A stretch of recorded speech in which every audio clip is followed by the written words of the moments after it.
Okay, today I'm going to go over 7.5, which is solving log and exponential equations and inequalities. I think we're actually going to split them up, but here we go. Solving logarithmic equations and exponential equations. So if it gives me something like 4 to the 2x equals 32 to the 1/2. Okay, I want to get this variable out of the exponent. And the only way that I can do that is by doing a log base 4. The log base 4 of 4 is going to cancel out, and I'm going to be left with 2x. Whatever I do to one side, I do to the other. So I'm going to do log base 4 of 32 to the 1/2. Remember, we had a rule that told us when we have an exponent, it goes to the front. So this is going to be 2x equals 1/2 times log base 4 of 32. Now I'm going to multiply both sides by 2 to get rid of that 1/2, and it's going to give me 4x equals log base 4 of 32. This is going back to the last lesson, 7.4. I can't put this into my calculator, but what I can put in is I can put in the log of 32 over the log of 4. When I put this into my calculator, I'm not sure what it's going to give me. It's going to give me, what, 5 over 2. So I'm going to get 4x equals 5 over 2. And then I'm going to divide both sides by 4. X equals 5/8. So I want to use all of the information that we learned before to get the variable out of the exponent, get it down, and then simplify the logs until I can get a regular number. Okay? Do another example that's kind of like that. I have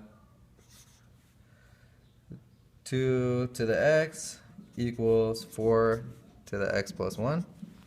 So in order to get rid of this, to get this out of the exponent, I'm going to do a log base 2 of 2. Those cancel out, and now I have x equals whatever I do to one side, I have to do to the other. So log base 2 of 4 to the power of x plus 1.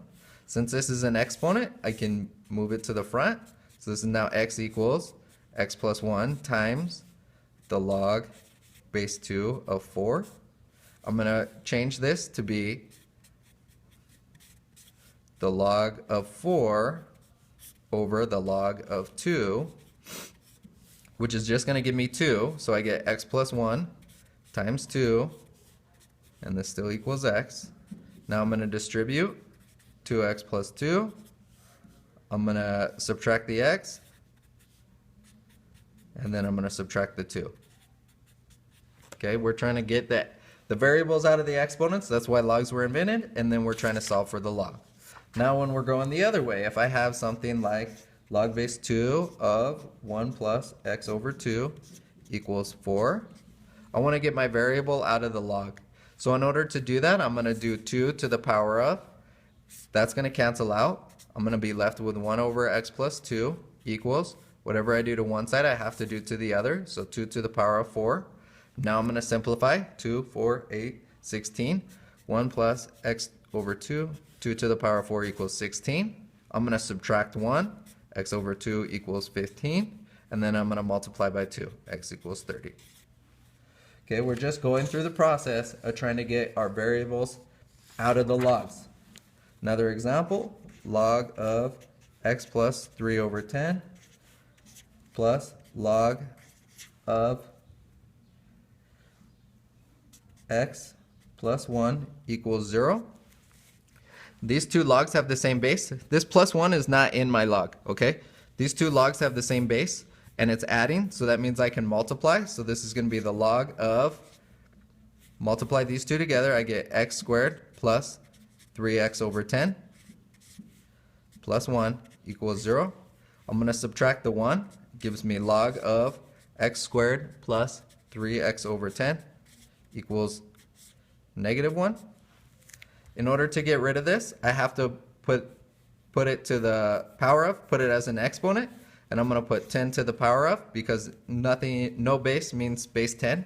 That's going to cancel out. I'm going to be left with x squared plus 3x over 10 equals, whatever I do to one side, I do to the other. So 10 to the power of negative 1 is 1 over 10. Now I'm gonna get rid of these fractions by multiplying by 10. I get 10x squared plus 3x equals 1. It's a quadratic, so in order to solve it, I need to get it equal to 0. So I'm going to subtract the 1. And then I'm going to use the quadratic formula. So negative b plus or minus square root b squared minus 4 times a times c over 2a. Negative 3 plus or minus 7 over 20.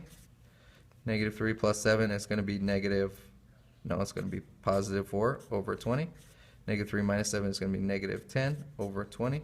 So that's going to be 1/5 and negative 1/2. Now here's the kind of tricky thing about these. So one of the kind of tricky things about these is when you're doing a log, you can't do a log of a negative value. So I need to see when I put it in here, does it give me, am I doing a log of a negative value? And I can see right away, this one's the log of x. I can't do the log of a negative 1/2. I just can't do that. So that one's not going to be a possible answer. The other one, when I put it in, it does not give me a negative value, so that's okay. So my answer is really 1/5. Okay? You treat it the same with inequalities, and I think we're actually going to break that into a separate day. So we'll just focus on that for today. Those are the two different kinds of things we're doing.